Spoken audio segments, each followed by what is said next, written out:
Family.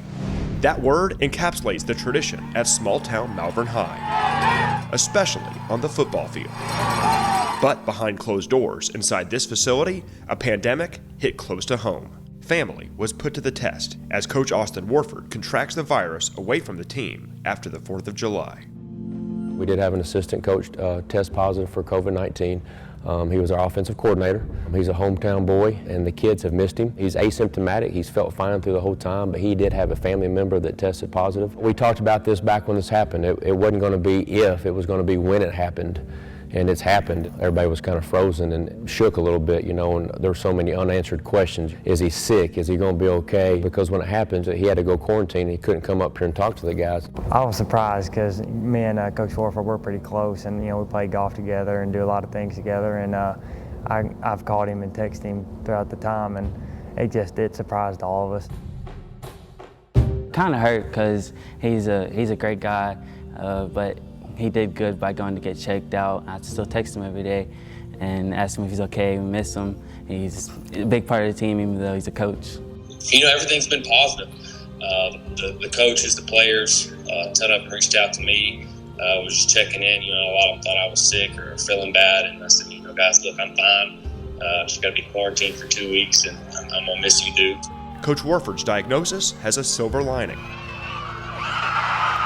It serves as a wake-up call to take guidelines even more seriously. If you look around our facility right now, you see the word family. And so it is. It's a direct hit to your family. We slowed down and we really made sure that we were doing everything we could. We've been making sure to keep our mask on, and they've preached to us social distancing during this whole time, and so we're taking that even more serious now. Once they found out that I tested positive, especially with Malvern being a small town, is a whole lot of people didn't know of anybody that had been positive. We're fine, thankfully, but it could happen to you. But I haven't known anybody personally to get it yet, and when that happened, it just made it a lot more personal and a lot more serious. Take football away from it. We're so happy that his family's healthy, everybody's good, and we look forward to welcoming him back.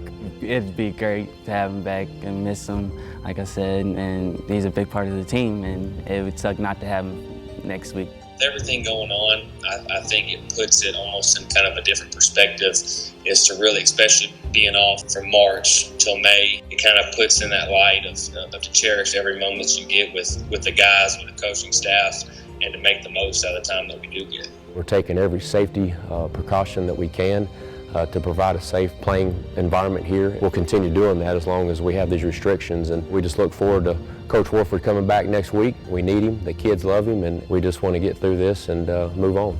Coach is clean, and he's coming back.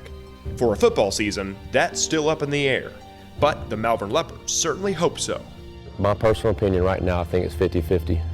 I think it's a day-to-day decision based upon the numbers. Friday night football is so awesome to have in these small communities, and not just the football players, the band, the cheerleading, the dance, the old alumni coming back, and even the Pee-wee guys, getting to watch the guys play, and so it's huge. At the end of the day, when this is all past, hopefully we can come together and gather around a sport like football at an event and come together and cheer on your team and get after it, whenever that may be. Nick Walters, Fox 16.